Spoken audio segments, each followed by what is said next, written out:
Cuphead and his pal Mugman. They like to roll the dice. By chance they came on Devil's Game, and gosh, they paid the price. Paid the price.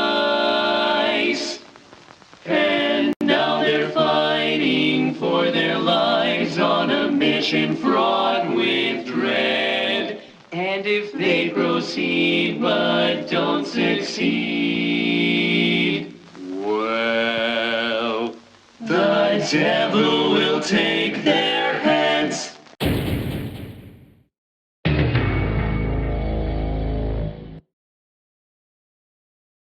This match will get red hot. It's on!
Welcome to my Cuphead Expert S-Rank guide and walkthrough. This guide will be mainly using the Twin Hearts, although different levels will have different weapon loadouts, because this game is, well, let's just say there's a certain DLC coming out, and I want to have people making sure that they'll have the game beat long before the DLC comes out. It's not going to come out for like another 4 months as of this recording. So, what to expect from this guide. First of all, you will have to have beaten the game first, so if you are like a particular flavor mayonnaise that doesn't like having to actually play the game to get its intended challenge, leave now because I don't want to hear it. And second of all, I do quite like this game, although I'm just personally not a fan of more boss rush levels versus the run and gun levels, since honestly I'm a pretty big fan of the old school Contra games and even other games that like it, particularly with that other game that's on Steam. I forget the name of it, but it's actually really good. I just think that's a little bit of an endurance gauntlet, but it's still really stellar Contra gameplay that we're never going to get from Konami. I'm going to be doing these in the order of the bosses I completed them in, just to make sure that they're fair, and because I wanted to show off particular strategies and other stuff, I will be using every attempt of footage that I feel is relevant. So, the first boss that you obviously want to try and tackle is, of course, the blue slime from Dragon Warrior. No, I'm kidding. No, that's not the name of the boss. No.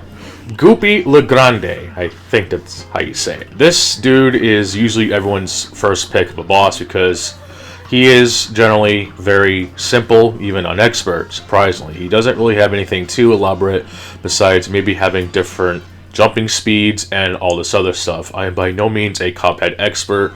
I am only going by what the game shows me. There is one boss later on in World 2 that is particularly the most changed besides speeding up little bullets and of course enemies having slightly more health, which would normally piss me off, except every hit doesn't do more than one hit point, so it's fine, I guess.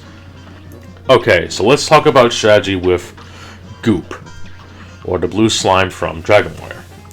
First of all, not much has really changed. Just make sure you shoot him, and remember to duck underneath both of his attacks. The One thing you want to keep in mind, though, is that the game does score you based on remaining hit points, the number of meter you've used in your fights, and also the number of parries you've pulled off. You actually want to make sure you're doing parries, not only for the score, but also to make sure you fill up your meter, since unless you feel like using the other charms, I am mainly using the Twin Hearts, but not only to assure that you can use any strategy, but for your own measurement, since you basically can't take any hits if you don't have the extra hit points. And even if people say that you have to beat the levels without taking a hit once, even with the regular heart, you can still make one mistake, but with the Twin Hearts, you can basically make two. And trust me, this game doesn't really fuck around, okay? It's definitely not the easiest game out there, but I don't think Expert Mode is any much harder, maybe except for a couple bosses, but they're definitely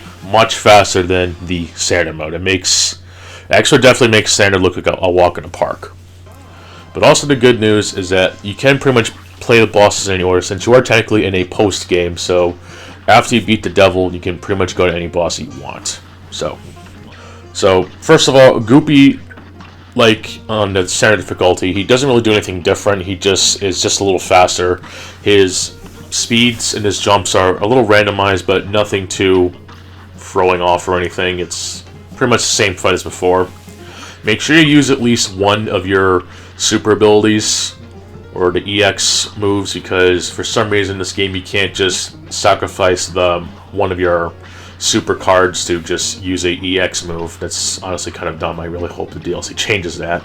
And then when you have a full meter, you obviously want to use it on the boss at any point. The point doesn't really matter. I'm mainly going to be using the Super 1 because I think it's the only decent one in the game. Super 2 is only good for getting a pacifist run, and I think the third one was only useful in a very specific situation, but because you're going to be moving around a lot, I don't really think Super 3 is as helpful as some might think, unless there's some elite strategy that I know nothing about. But I'm just going off of what I've grown accustomed to playing. Most fights are going to be using the EX charge, but the other fights may require different weapons. So, in the first two phases, Goopy is really simple. When he gets into his first or next phase, you definitely want to hit the question marks of your parry. This is the only instance you'll be able to parry the entire fight. But since you've been doing a lot of damage anyway, you can still use the damage you built up prior to phase 2 to get in that damage with your super. And of course, when you have all 5 of the cards filled up, just use your super, and you just have to focus on not dying. Another important aspect to S ranking these bosses is that you need to assure that you are also doing them as fast as possible. So damage is of the essence. I'm not quite sure what the exact par times are, as a certain shooter calls it, but basically you want to make sure that you are, doing this stuff correctly, because if not, then well, you're not getting that S rank.